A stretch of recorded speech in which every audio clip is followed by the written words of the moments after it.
Trata-se de um formato que busca transpor barreiras. Através da internet, nós chegamos a milhares de internautas e assim aproximando mesmo mais a comunidade deste tribunal. Desde já agradecemos a presença de todos, pedimos a paciência com esse formato novo do tribunal, que é de um programa de televisão. Então, para além de serem plateias, são também auditório de um programa de televisão. Nós queremos a participação de todos, que podem fazê-lo através da ajuda do cerimonial, pedindo papel e caneta com perguntas para o nosso convidado, e também através do Twitter. O endereço do Twitter é twitter@stm_oficial.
Boa tarde, bem-vindos a mais um Diálogo Aberto, com transmissão ao vivo pelo portal do STM.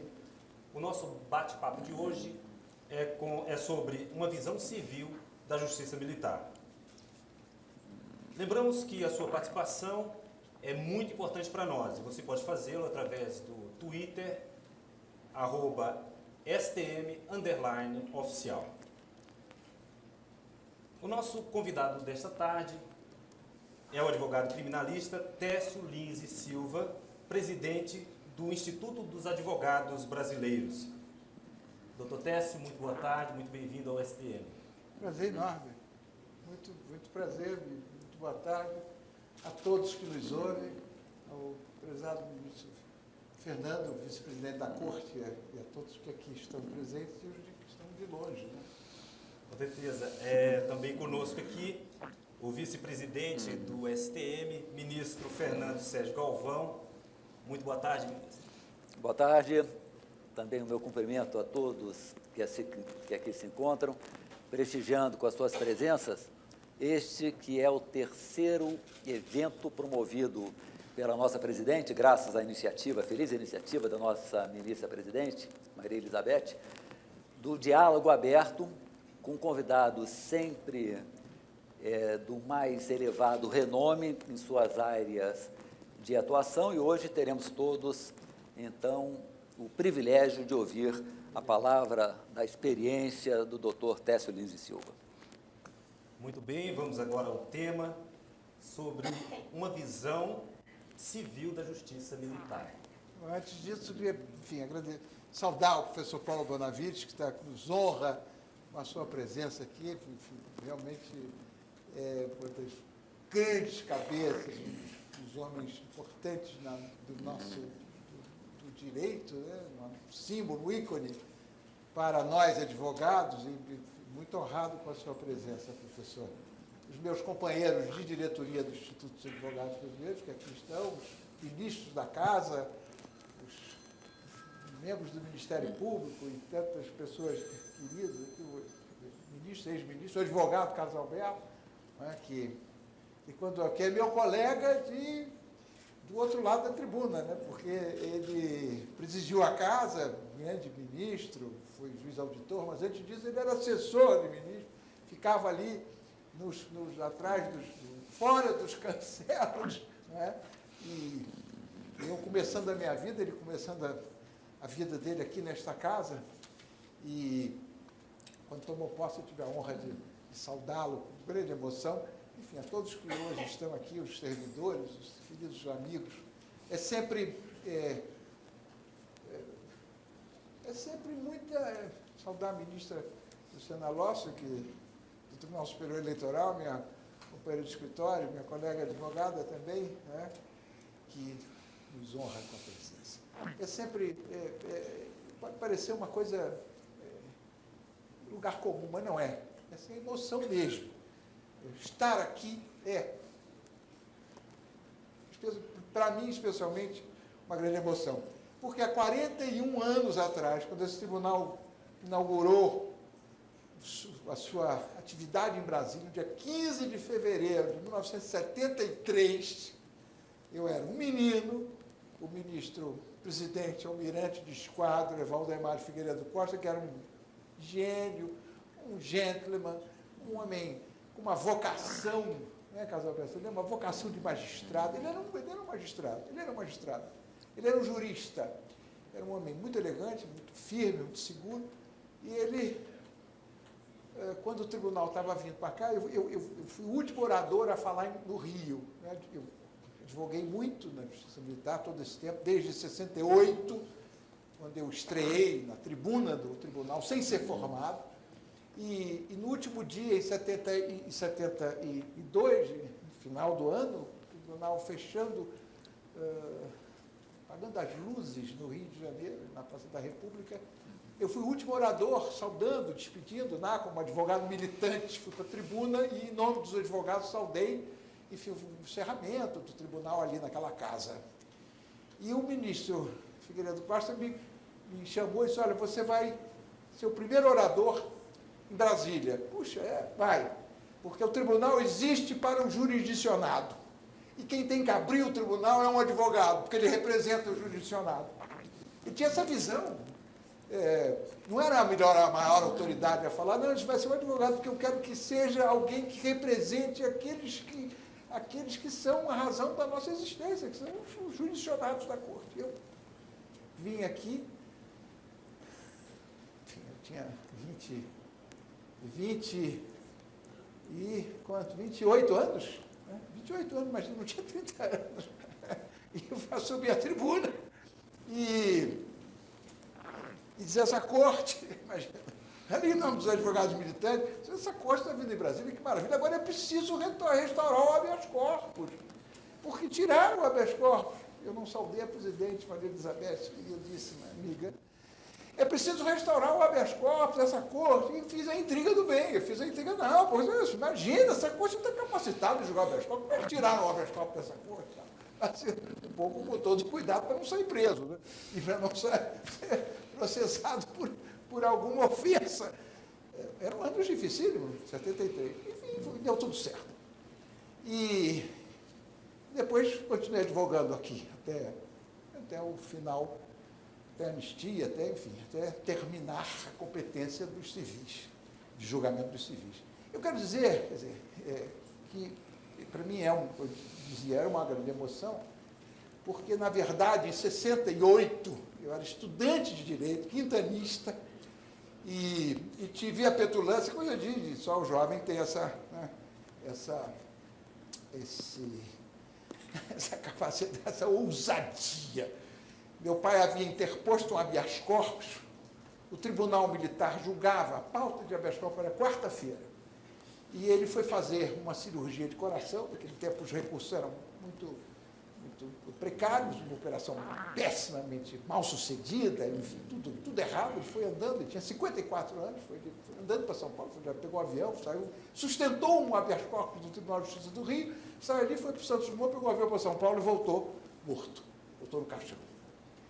E na quarta-feira seguinte, foi enterrado na quinta, quarta-feira entrou em pauta o julgamento de um habeas corpus que ele havia impetrado para 22 réus de uma ação penal em Belo Horizonte, de Belo Horizonte, era uma auditoria certamente de Juiz de Fora, eram engenheiros, era lá acusado de subversão, enfim, não era terrorista, não sei quanto de subversão, né? E a tese era a inépcia da denúncia mal feita e tal, e era a inépcia da denúncia. Eu presidia, por coincidência, a corte o ministro João Romero Neto, advogado de júri, amigo do meu pai, enfim, contemporâneo da atividade do júri, e quando chamaram o habeas corpus, eu fui para a tribuna e peço a palavra. E pedi a palavra, fiz uma homenagem ao meu pai, petrando o habeas corpus, que daqui em diante eu o substituiria. E, enfim, até hoje eu me emociono, imagina naquele dia, uma semana de perdido meu pai, meu exemplo, uma pessoa com quem eu me inspirei a vida inteira, que me inspira até hoje. E aí o Romero se emocionou, óbvio, alguns ministros se emocionaram, os que tinham mais ligação afetiva. Meu pai era um homem muito gentil e se dava bem com todo mundo, enfim, era querido. E terminada essa homenagem, eu respirei um pouco, contei até 10 e entrei no carro e sustentei a tese. Desnecessário dizer que a corte, por unanimidade, deu um habeas corpus, né? Alguns fizeram homenagem, alguns se emocionaram, fizeram homenagem a meu pai, etc. E aí eu não parei mais, né? Continuei advogando. E eu posso dizer, nessa perspectiva da visão civil da justiça militar, é que uma coisa que eu nunca falei em público, né? A percepção que os advogados tiveram da natureza desse escabinado. Não era o escabinado, a auditoria com 5 leigos e um juiz togado. O tribunal, não é, com os juízes militares e alguns togados. A predominância do juiz leigo, não o juiz togado, os seus compromissos teóricos, etc., né? Um julgamento de praticamente, como no júri, um julgamento de consciência. Na auditoria é um julgamento de consciência, não tem dúvida. O oficial, que é sorteado, que senta ali, ele raciocina ele julga como um jurado, ele julga como um cidadão, ele não julga como um magistrado, com os compromissos, com as teses, enfim, com a doutrina penal, ele julga de consciência, ele julga, e julga bem, na maior parte das vezes. Os que são inimigos do júri não compreendem que o júri erra como todo ser humano erra, o juiz togado erra, o juiz profissional erra, o júri erra, mas o júri acerta mais do que erra. Porque o júri tem a sensibilidade média do cidadão para julgar os fatos que são tidos como delituosos. Nós, profissionais da advocacia criminal, né, lidamos com as tragédias, com os dramas, com a alma humana. Culpado ou inocente é uma tragédia. O culpado é uma tragédia, é um erro, é disciplina. E inocente, pior ainda, é outra tragédia, porque é vítima de indícios falazes, ele está sendo acusado injustamente, ele precisa ser defendido, etc. Então, essa experiência que o advogado criminal tem com a sua clientela, que é, né, não é o patrimônio, não são os tributos a pagar, não, enfim, as questões são a liberdade. As questões se resumem à liberdade, né, que é o que acontece quando se perde o processo criminal, perde a liberdade. Muito bem. Então, os advogados tiveram a percepção de usar essa primorosa condição leiga dos juízes da justiça militar, leiga no sentido jurídico, né, não são juristas, não têm compromisso, e tocar, né, a sensibilidade dos cidadãos vestidos naquelas fardas. E eu revelo pela primeira vez que muitas vezes nós no júri, numa escola que é da minha família, do meu pai, dos meus filhos, que sempre fizeram no júri a entrega de memoriais, memorial aos jurados, resumo da causa para entregar ao jurado, para o jurado ter a palavra da defesa. Então, muitas vezes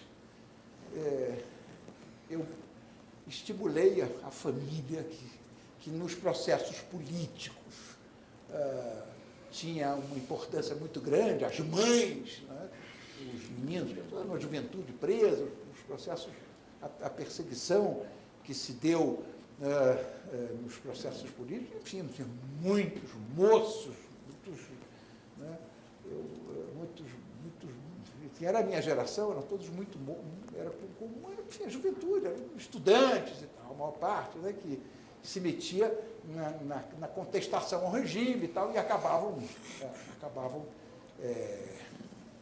envolvidos e denunciados, etc., respondendo criminalmente, muitos presos, etc. Então, muitas mães eu estimulava exatamente de fazer a abordagem, né, procurar os juízes, como se procura os jurados, para entregar o memorial, para levar as razões que nós tínhamos de convencimento de que era inútil a condenação, de que, enfim, de que aquele acusado tinha que ser absolvido, tinha que merecer uma atenção especial e não da repressão, e não de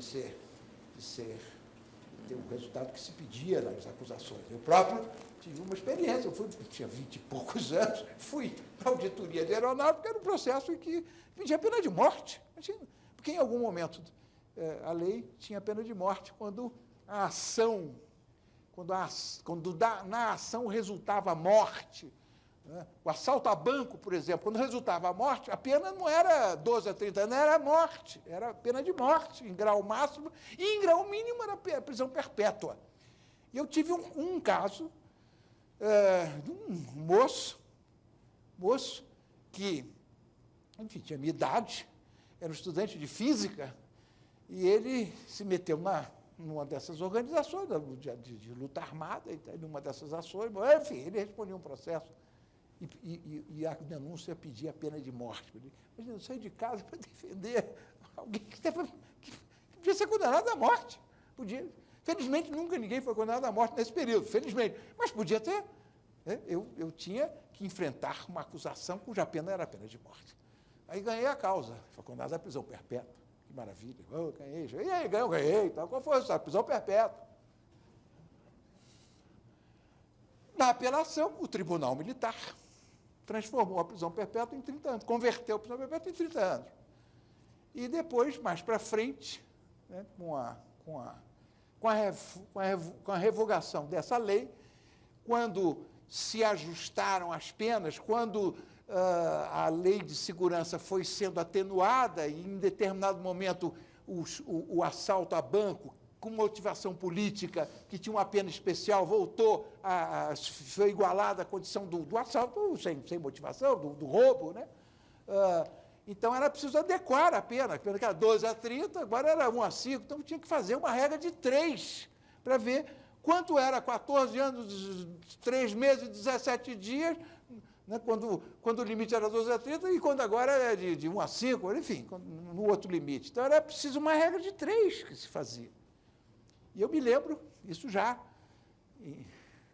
próximo da anistia, já no final, lá nos anos 70, 80 e tal, né?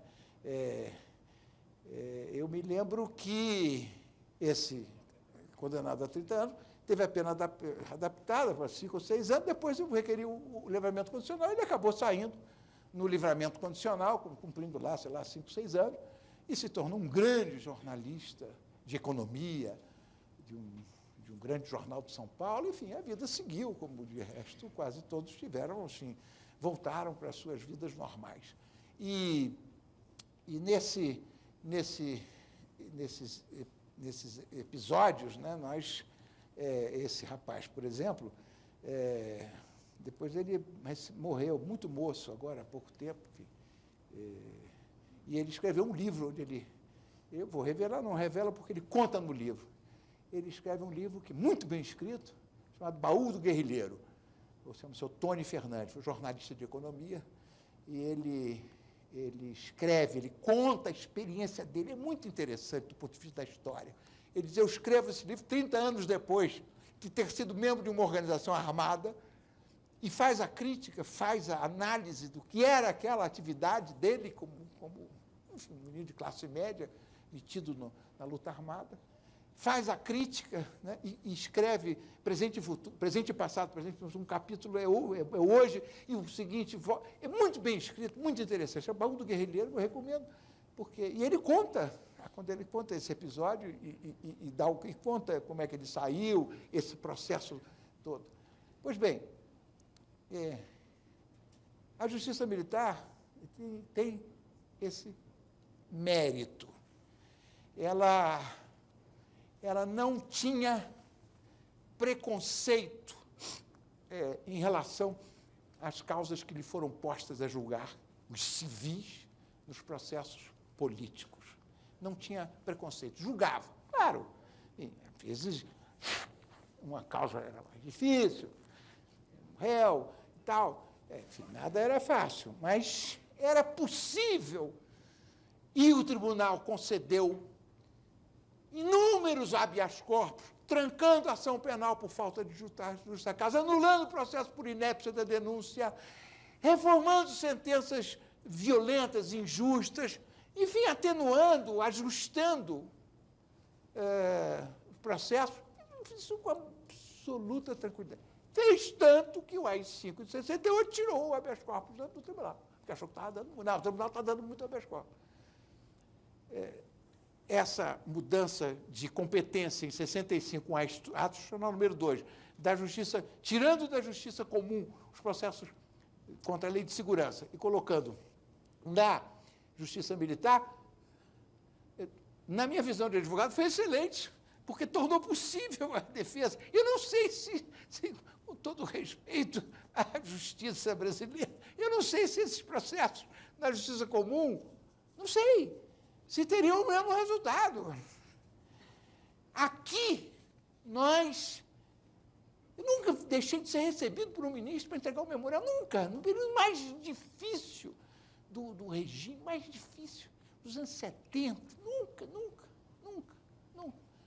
Os ministros menos, digamos, simpáticos, o ministro Geisel foi ministro da Corte, tomou posse em 67, foi ministro em 68, e em 69 ele se aposentou. Portanto, ele me conheceu com 22 anos. Eu tinha 22 anos. Eu não era formado e me metia a besta, sustentava, fazia audiência, etc. Mas eu era cara conhecida, andava muito aqui. Dona Gelda me protegia, que era diretora da secretaria, me tratava como filho, e eu conhecia todo mundo. Me lembro um dia, quando suspenderam o habeas corpus, eu vim entregar um habeas corpus, que não era habeas corpus, era uma petição, pedindo para localizar um preso. Era um habeas corpus, mas sem chamar de habeas corpus. E a chefe do protocolo, já a dona Eunice, gostava muito de mim, porque eu ficava conversando com ela, um garoto. Eu sou entregado, ele olhou, menino, isso aqui é um habeas corpus, o habeas corpus está suspenso. Não, dona Eunice, não é habeas corpus. É um habeas corpus, estou vendo isso aqui é um habeas corpus. Está escrito que é habeas corpus? Não, não está escrito que é habeas corpus, não está, realmente não tem. Então, não é habeas corpus. Mas eu sou protocolista, eu tenho que dar um nome, botar um número, tem aqui um código. Que código eu vou botar? Botei petição. Petição? É, petição. E aí, então, petição. Petição 01 e tal. Então, petição, pronto. Aí, e esse depois era recebido. Depois essas petições passaram a ser recebidas como representação, e o presidente do tribunal pediu informações para saber, ao comando, no caso, no Rio, ao comando do primeiro exército, ao Distrito Naval, ao terceiro comando, enfim, ao comando aeronáutico, enfim, pedir informações, conforme se apontava a autoridade coatora. E aí, o que acontecia? A autoridade respondia assim, olha, está preso sim, mas isso aqui não cabe habeas corpus, está preso, não, lei contra a segurança, não, e está preso, está incomunicável, etc. Bom, tudo bem, era tudo que a gente queria, porque localizava o preso, porque, enfim, aqui estava a família já tinha quem procurar, para visitar, enfim, iniciava o processo de normalidade do procedimento penal. Pois bem, isso o tribunal fez muito, mesmo no período que o habeas corpus estava suspenso. Pois bem, o general Geisel foi ministro em 67, tomou posse, em 68 eu andava por aqui, ou lá no Rio, e em 69 ele se aposentou. Eu me formei em 68. Ele me conheceu, enfim, conheceu o menino.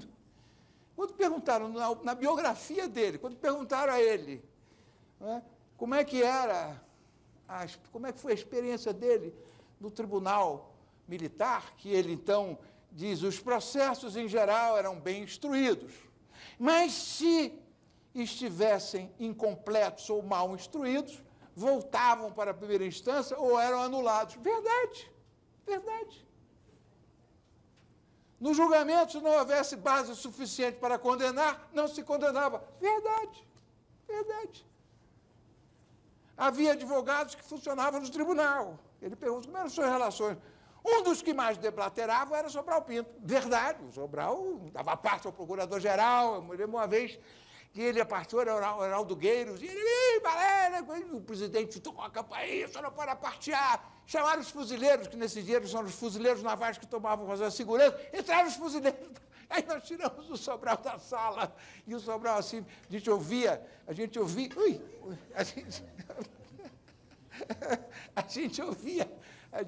o Sobral gritar, o Sobral deblaterando lá fora, dizendo uma coisa que eu quero um dia ter a autoridade moral dele para fazer, porque ele gritava assim, eu denuncio a nação!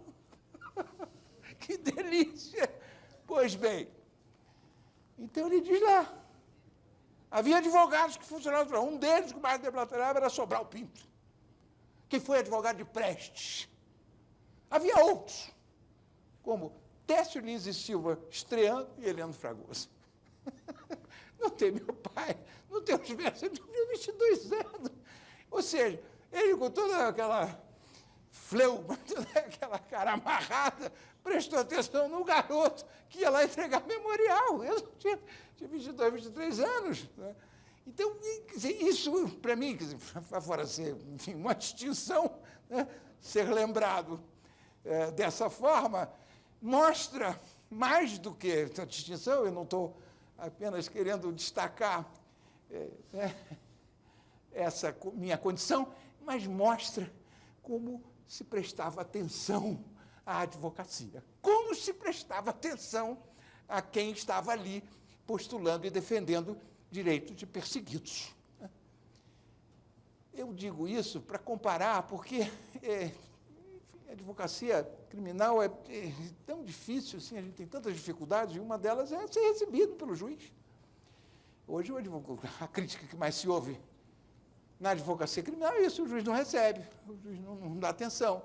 Ou mesmo na primeira instância, muitas vezes, ou na segunda instância, nos tribunais superiores, a dificuldade que tem para se entregar o memorial, para se conversar sobre a causa, para se levar, né, do preconceito que há contra os advogados.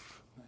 Então, eu quero dizer que essa observação da importância histórica que esta corte teve nesse período difícil de transição democrática, nesse período de suspensão de garantias democráticas fundamentais para a democracia, é que essa corte, ela não funcionou como Tribunal de Segurança Nacional, ela funcionou como uma corte de garantia, onde se podia buscar e onde se podia obter resultados.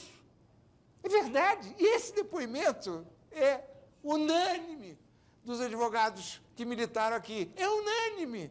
Não há nenhum advogado que tenha tido experiência na corte que possa fazer uma censura fora dessa linha. Pode se censurar por outras coisas, mas nessa linha que é absolutamente verdade. Claro, era difícil, tinha lá, enfim, claro, não era um tribunal generoso, não era um tribunal...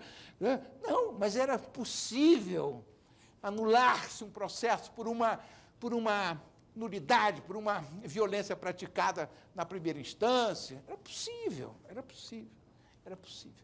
Era possível obter-se resultado, era possível trancar uma ação penal por falta de justa causa.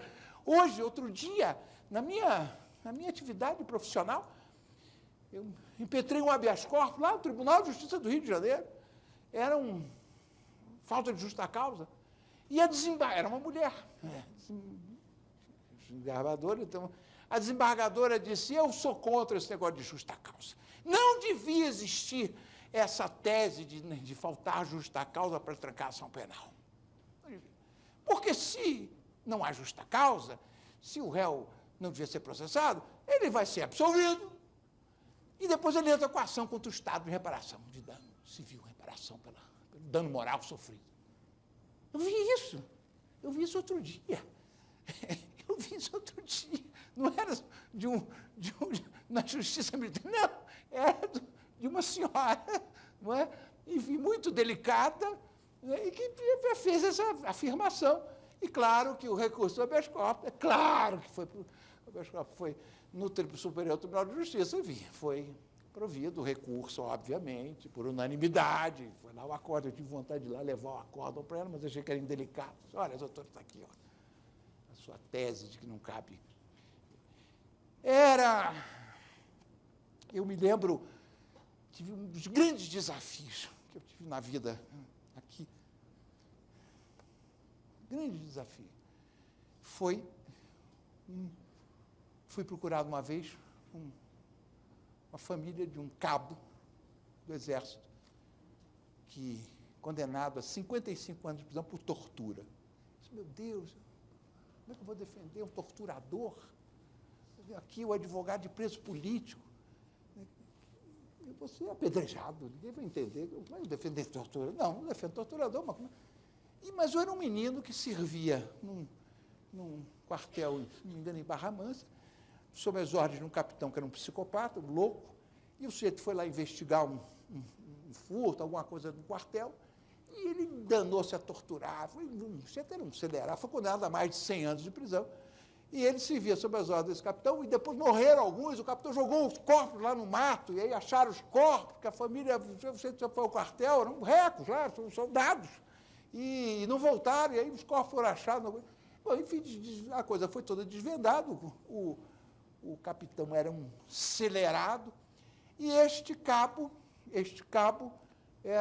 foi condenado a 55 anos de prisão, porque ele servia, ele lá, quando os presos ficavam presos ilegalmente, lá na biblioteca, que o capitão prendia o sujeito, o capitão trancava lá na biblioteca, e ele ficava de guarda, você toma conta aí.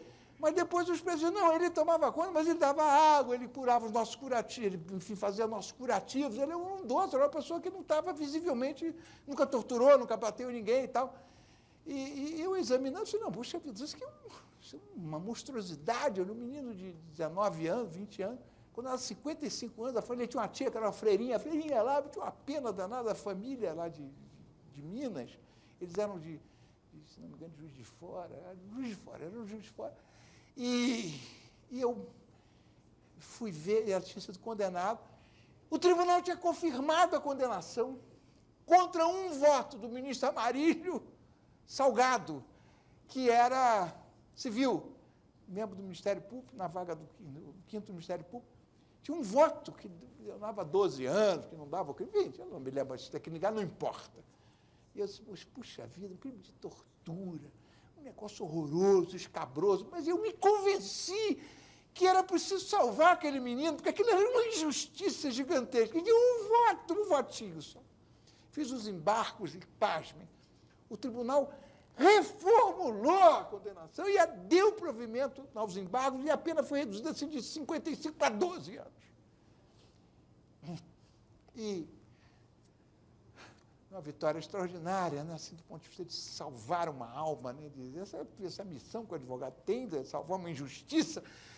E eu fiz uma coisa que nunca vi na vida e nunca mais fiz. Eu pedi um indulto individual ao presidente da República, se não me engano, era o Castelo Branco, enfim, eu acho que era o Castelo. Era o presidente Castelo Branco, se não me engano, ou era o... Enfim, não importa. E eu fiz um pedido individual de indulto, para indultar uma parte da pena, e pasmem os senhores, eu consegui. O presidente da República comutou a metade da pena individualmente. E aí a pena reduziu para não sei o quê, para 5 anos, 6 anos. Ele já estava preso já há um tanto tempo, desde a instrução, ficou preso o tempo todo, requeriu julgamento condicional. E em 1 ano, condenado a 55 anos, foi pôs-se em liberdade.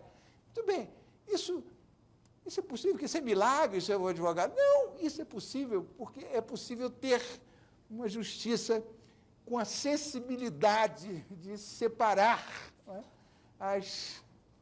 as questões, de entender, né, as questões que são postas diante de si. Não tem, como eu disse no começo, sem preconceitos, podendo julgar como juízes.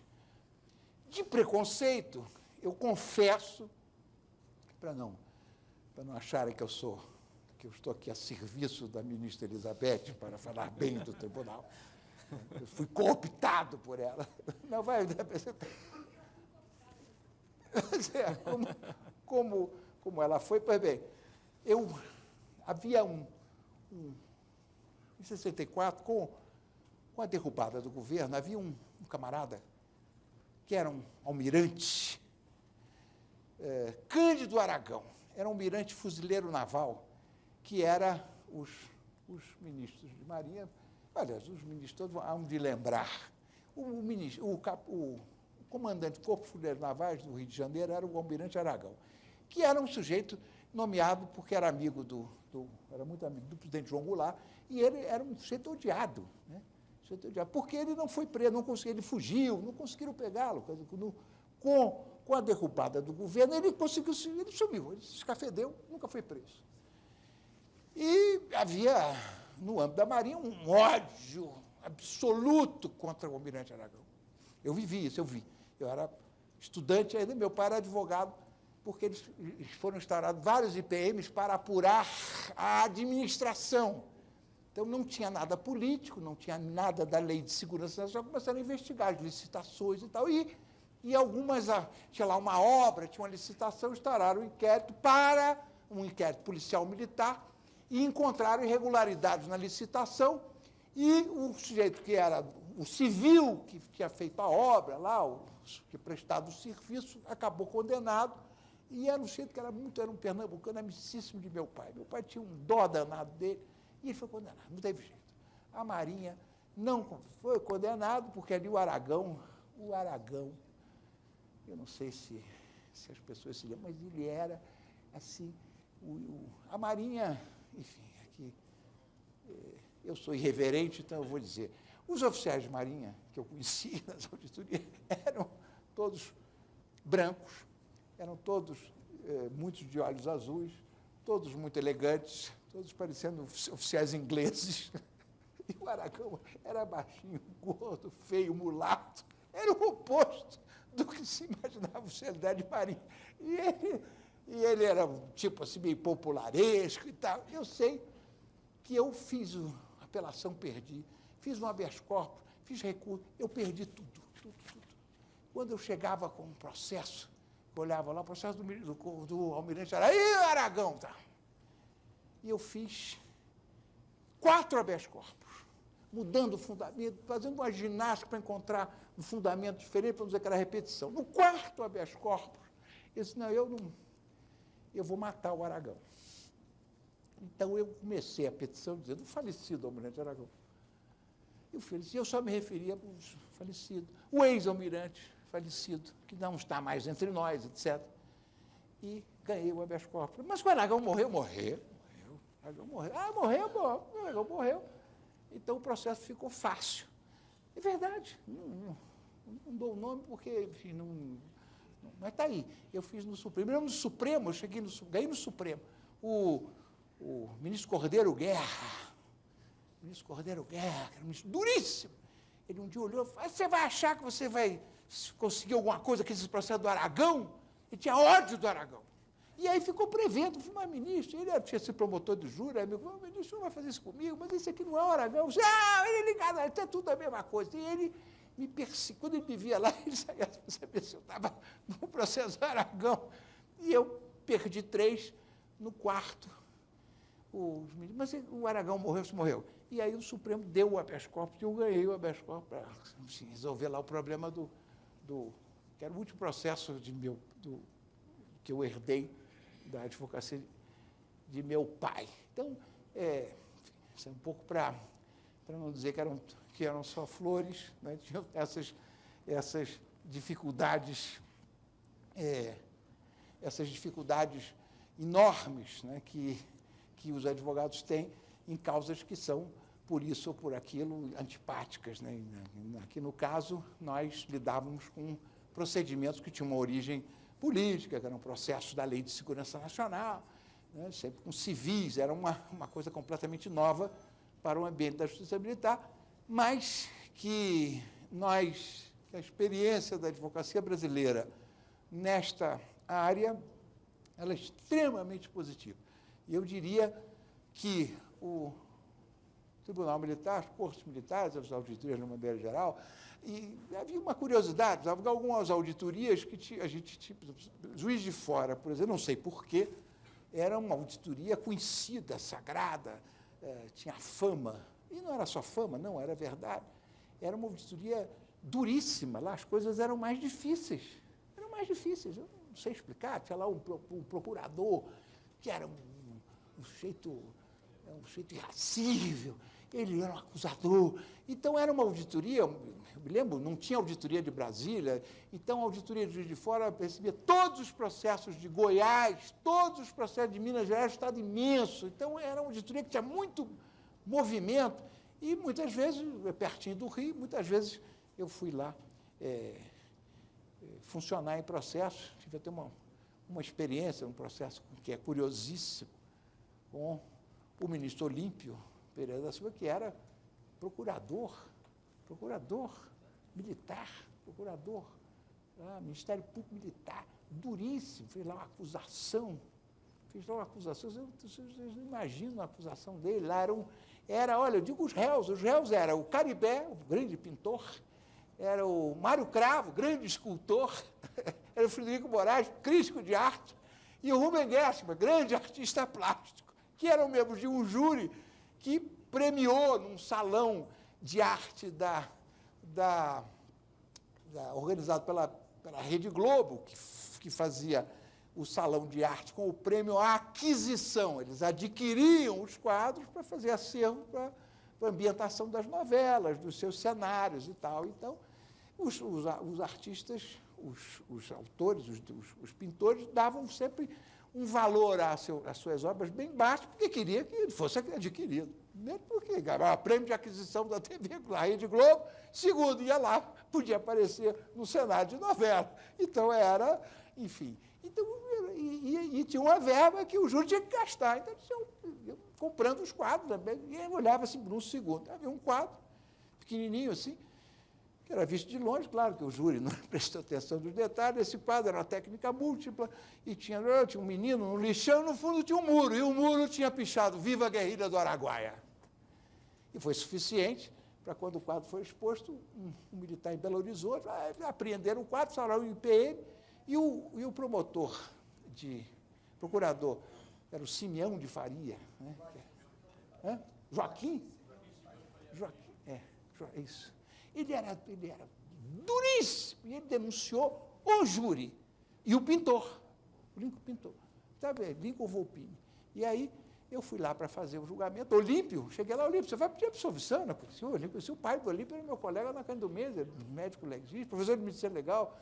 O Olímpio, garoto, é mais moço que eu. Falei, Olímpio, você vai pedir absolvição desse negócio aí, né, do júri? Não, eu vou pedir uma condenação de todo mundo. Eu digo isso porque ele sempre brinca comigo até hoje. E foi para a tribuna e pediu a condenação de todo mundo. Falei, Olímpio, você não pode fazer isso. A guerrilha do Araguaia, isso é muito sério, vai fazer... Bom, faz a acusação. E aí eu fiz lá a defesa do júri, tinha um advogado local que fazia a defesa do pintor, e aí, quando terminou a sessão secreta e tal, fecha a sessão secreta, esperando. Então, às 8 horas da noite, a pouco entra assim, marchando assim, uma escolta, toda armada. Bom, eu falei, meu Deus, já deu condenação, já chamaram a escolta. Vai sair alguém preso aqui. Porque para que essa escolta que chegando aqui 8 horas da noite? Aí ficamos assombrados, aí abre a sessão secreta, aí o auditor lê a decisão, absolvido o júri e condenado o pintor, que saiu preso. Depois eu não sei, o Olímpio, eu não acompanhei o Olímpio sabe, mas ele não está aqui para lembrar, porque o Olímpio conhece essa história com detalhe, e depois a apelação eu não acompanhei, porque os meus clientes, que eram o júri foi absolvido, foram todos absolvidos, eu não me lembro mais se o tribunal confirmou, ele falou, uma pena alta por fazer, sei lá, enfim, proselitismo, etc. Por ter posto lá a tal fotografia, porque na época, Guerrilha do Araguaia falar em Guerrilha do Araguaia era complicado. Né? Hoje fala-se, mas na época, nessa época, especialmente, não era um assunto muito palatável, não. Era um assunto misterioso, do qual não se podia falar. Pois bem, é apenas uma característica, era uma auditoria em que a gente tinha dificuldade, tida como auditoria, mas isso, enfim, isso faz parte desse mundo, dessa multiplicidade de situações que o ser humano propicia. Mas, de uma maneira geral, o que eu quero dizer, uma homenagem à Justiça Militar, é que ela prestou um papel inestimável para o país, para a justiça. Prestou um papel inestimável. Ela fez a contenção, possibilitou essa passagem, né, do regime mais duro, que foi se atenuando com a anistia, para a transição democrática. Eu não tenho nenhuma dúvida em afirmar que a Justiça Militar teve um papel importante nessa história do país e nessa transição brasileira. Com isso, eu encerro, não é, dizendo que o projeto Memórias, como é, ministra, presidente? Memórias, como é o nome do projeto? Vozes da Defesa. Que este projeto Vozes da Defesa tem uma importância, porque ele vai amplificar, não é, isso, com detalhes, com riqueza de detalhes, para o historiador, para as novas gerações, para quem quiser estudar o país, para quem quiser compreender o país. Ele vai mostrar todos esses movimentos, toda essa evolução e todo o papel.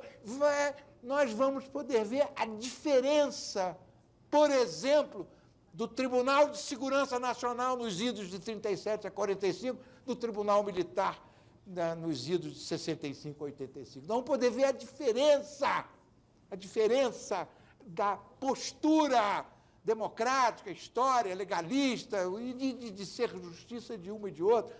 Nós vamos poder ver o tratamento que se deu a todos os movimentos políticos, institucionais, a todos os processos de natureza política, a todos os processos com conteúdo histórico, quer pelas vozes da defesa. E haverá fenômenos interessantíssimos. Eu revelo um para quebrar, para encerrar e quebrar o gelo. E de uma maneira irreverente. A reverência do advogado, não mais do menino, infelizmente, mas do carioca, que foi um processo. Nós defendíamos no Rio, nós representávamos os escritórios do Brasil inteiro. Né? Eu não tinha essa facilidade de voar.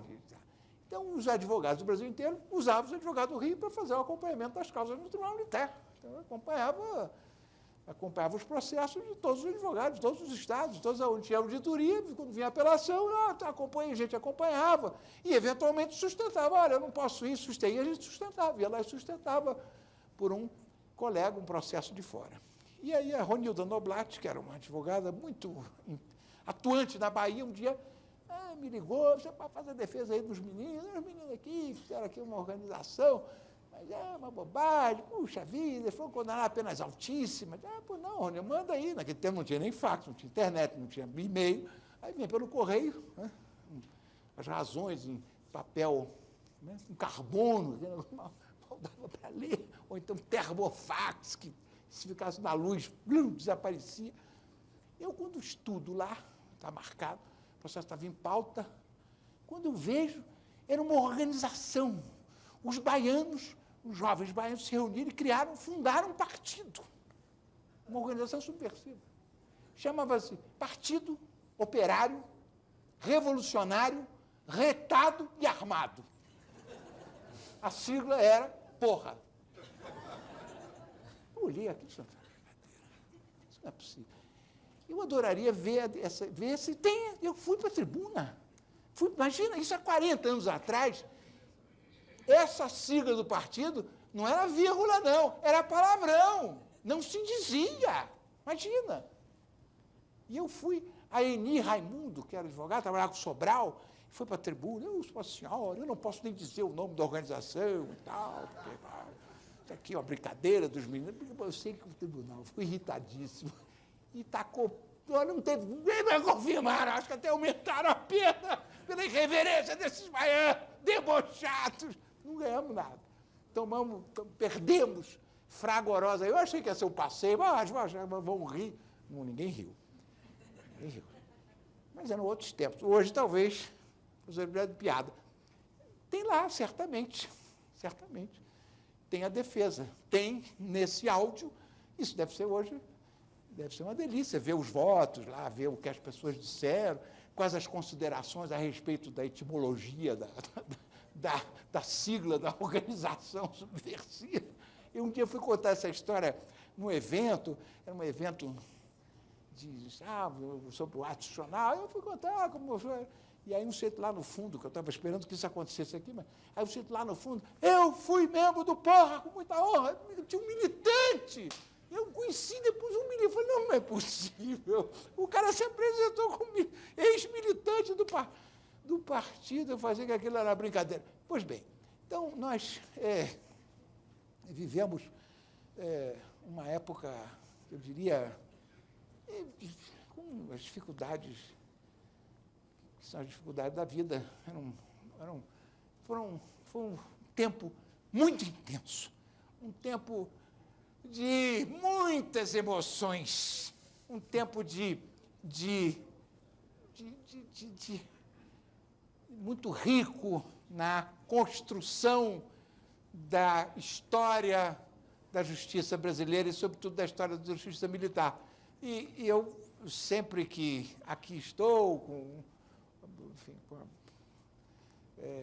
destinatário da generosidade da casa, dos ministros, enfim, onde eu não advogo, fiz questão de nunca advogar.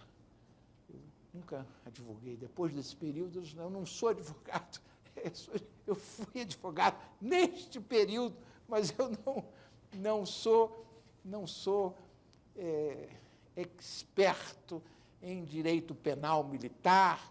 Eu não quero misturar esta sensação, não é, e essa vivência extraordinária, não é, que é responsável pela minha formação, né, desde os primeiros momentos da minha vida profissional, que foi antecipada pelas razões que eu já descrevi, e foram exercidas com muita intensidade nesta corte e na justiça castrense e nas auditorias pelo Brasil afora. E que me dá, enfim, um pouco de, olhando para trás, assim, esse sentimento de que valeu a pena e que a justiça militar honrou a história do Brasil. Muito obrigado. Bem.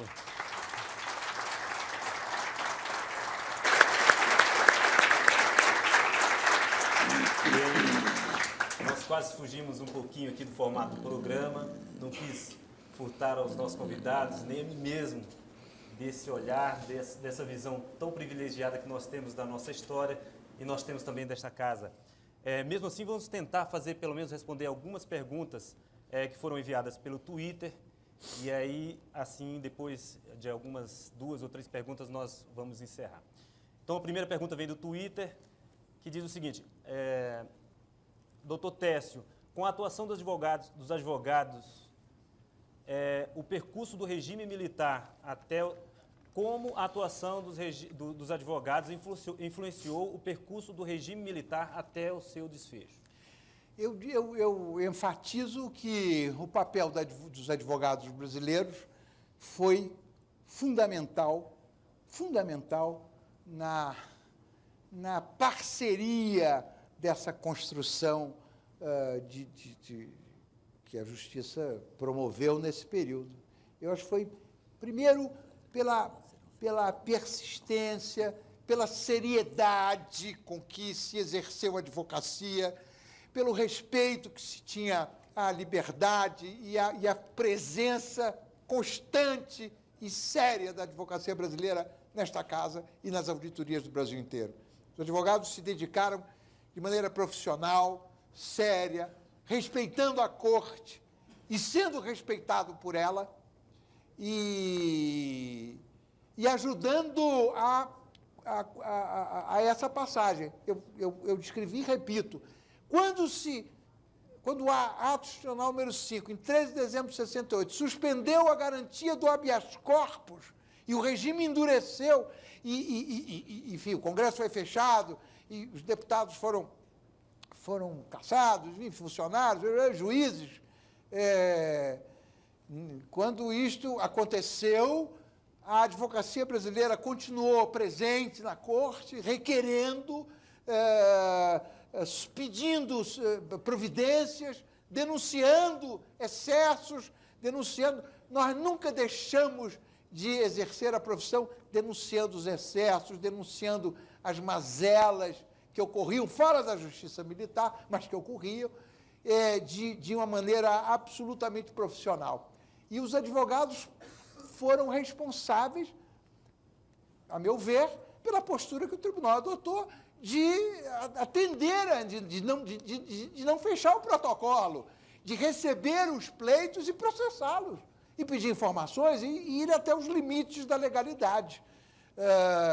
Então, quando se comunicava ao presidente da corte uma ilegalidade de prisão, uma situação indefinida, alguém que desapareceu, que foi tirado de casa por um camburão com placa fria, com pessoas sem uniforme, com identidade falsa, e quando se denunciava, o tribunal não fechava a porta, o tribunal pedia informações, o tribunal indagava a autoridade que fosse apontada como coautora o que tinha acontecido, qual era a real situação, etc. E claro que, na maioria das vezes, a resposta vinha positiva, não, está aqui, enfim, na medida que a autoridade reconhecia que aí aquela ilegalidade, aquela prisão, aquele sequestro, aquela prisão clandestina, realizada à noite, na medida que isso era legalizado, que era oficializado pelos comandos militares, era a pacificação da situação do preso, era o início da normalidade do procedimento penal. E a Corte nunca deixou de exercer esse papel. Ou seja, diz, não, isso aqui não. Então fazia. Aí, claro, quando via a resposta, trata-se de preso acusado de crimes previstos na Lei de Segurança Nacional. E, olha, isso aqui não cabe o habeas corpus, não cabe medida, tem que se aguardar.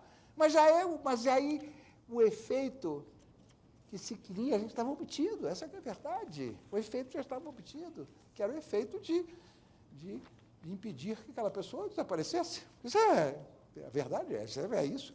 E é isso que esse projeto vai permitir a gente entender e contar, porque aí tem as vozes da defesa, as vozes da defesa. E as vozes da defesa são sempre bem-vindas, porque tem uma carga de generosidade, que é o que faz a gente acreditar na vida. Ok. Temos mais tempo para mais uma pergunta. Na sua visão, que papel cabe à Justiça Militar da União na garantia dos direitos humanos? Cabe esse papel de garantista. Eu acho que de garantir, de ser, como é a sua história, mais antiga Justiça do Brasil, mais antiga, de ter uma história de respeito à forma.